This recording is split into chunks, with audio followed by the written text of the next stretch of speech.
வருங்கால ஜெயலலிதா திரிசாதான்ட்டாங்க. சரி. அப்ப இளைய தலைமுறைய பாதிக்குன்றீங்களா நீங்க? இளைய தலைமுறை விட்டுருங்க. இளைய தலைமுறைக்கு எந்த நோக்கமும் கிடையாது. அவங்க விஜய் பின்னால் நிப்பாங்க. ஆனா, உங்களுடைய ஓட்டு வங்கிங்கிறது இளைய தலைமுறை மட்டுமே கிடையாதுல்ல. நீங்க ஜெயிக்கணும்னு தானே அரசியலுக்கு வந்திருக்கீங்க. தோக்கணும்னு வரலல்ல.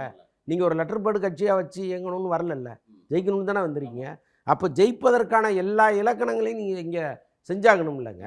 இப்ப திமுக வந்து தேமுதிகவுக்கு என்ன வாக்கு வங்கி இருக்குங்க? 0.5 தான் இருக்கு. ஏன் அந்த கட்சியோட ஒரு 2 மணி நேரம் ஸ்பெண்ட் பண்ணி பேசுறாரு முதலமைச்சர் உட்காந்து. அதை கூட நம்ம விட்டுறக்கூடாது. அது ஒரு ஸ்ட்ராட்டஜின்னு போறாருல்ல. அப்போ நீங்கள் எல்லா திசைகளையும் கண்ணு வச்சு நம்ம ஜெயிச்சே ஆகணும்னு ஒரு கட்சி நகரும் பொழுது அந்த கட்சிக்கு மாற்றே நான் தான் வந்து நிற்கிறீங்க.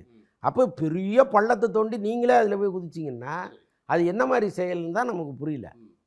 அப்போ அரசியல் கட்சியை விளையாட்டுக்காக நடத்துகிறீங்களா? சினிமாங்கிற அவ்வளோ பெரிய ஆயுதத்தை விட்டுட்டு, அவ்வளோ பெரிய சம்பளத்தை விட்டுட்டு, நான் முழுக்க முழுக்க மக்கள் பணிக்காக வர்றேன்னு சொல்கிற நீங்கள் இந்த விஷயத்தில் ஏன் இவ்வளோ அலட்சியமாக நடந்துக்கிறீங்க?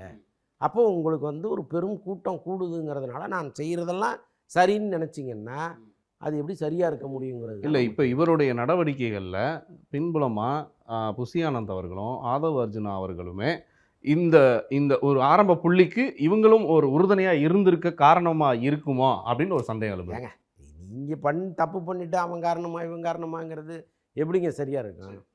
முழுக்க முழுக்க நம்ம கண்ட்ரோலில் தானேங்க இருக்குது எல்லாமே. இப்போ நான் ஒரு விஷயம் உங்களுக்கு சொல்கிறேன், கேட்டுட்டு உடனே செஞ்சுருவீங்களா? நிச்சயமா செய்ய முடியாது. மாட்டீங்களா? உங்களுக்குன்னு ஒரு மனசாட்சி ஆமா. இருக்குது, உங்களுக்குன்னு ஒரு எத்திக்ஸ் இருக்குல்ல, அதுதானே செய்வீங்க. அப்போ ஏன் புசி ஆனந்தையும் அவரையும் நம்ம குறை சொல்லணும்? Okay okay. அதுக்கு அவசியம் இல்லை. சரி. செய்த தவறு பொறுப்பு யாருங்கிறது தான்.